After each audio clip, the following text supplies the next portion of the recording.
Welcome to the post-match analysis show of the third and final one-day international match between Bangladesh and Pakistan women. This was of the ICC ODI Super League. As we all know, I'm Shahnur and I've got with me AVP Ahmed bin Parvez. Let's talk about this match. Bangladesh winning comprehensively in the end by 7 wickets. And if we look at the whole performance with bat and with ball first, it's been a clinical effort in the third match. If we can talk about the bowling effort first. Yeah, I think Bangladesh bowled very well throughout the T20 and ODI series, and that seemed to continue even today. And today there was a different challenge presented to the Bangladeshi bowlers because Pakistan won the toss and decided to bat first on a very, very good batting wicket. The target was to score 200, and at some point it seemed they were on course to doing it.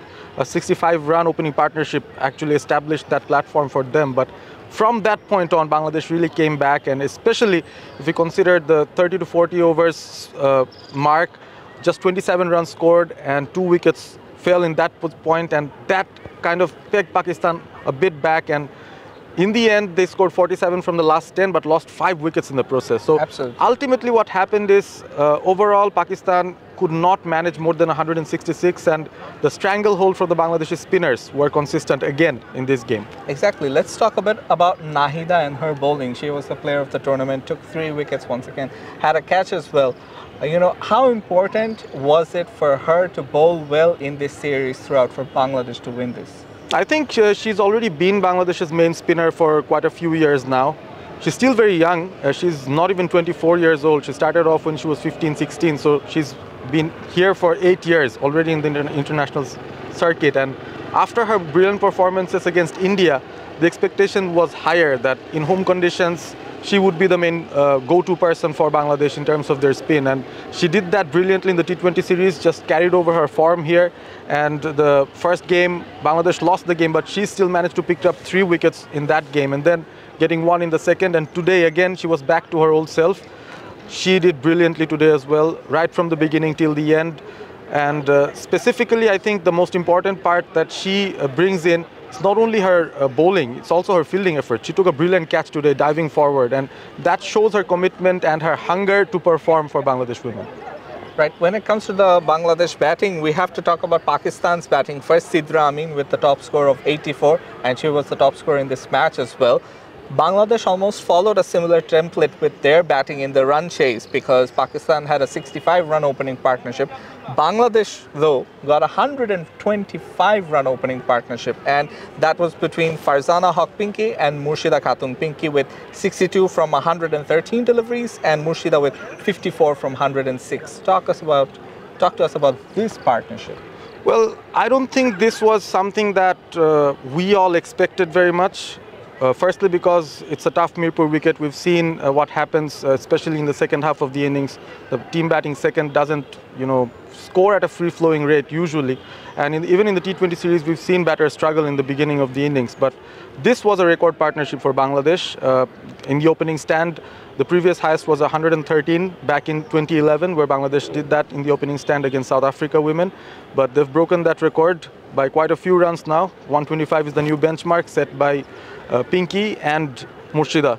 So congratulations to them. And the partnership was a bit of a yin and yang, as you mentioned during commentary even, that one held fort. Pinky was the more solid of the two and Murshida was the more flamboyant. So that combination, and then Murshida is left-handed, Pinky is right-handed.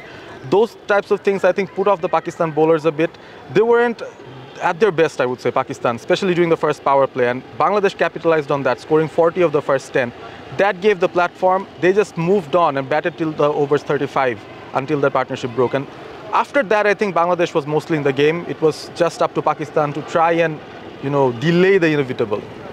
Right. We look at the points table right now of the ICC Women's Championship, and India are on top of proceedings with 9 matches, 7 wins and 15 points. Bangladesh up to number 6 now with 12 matches, 3 wins and 11 points. Not a massive gap between the first and the 6th spot, in fact. So they've moved up.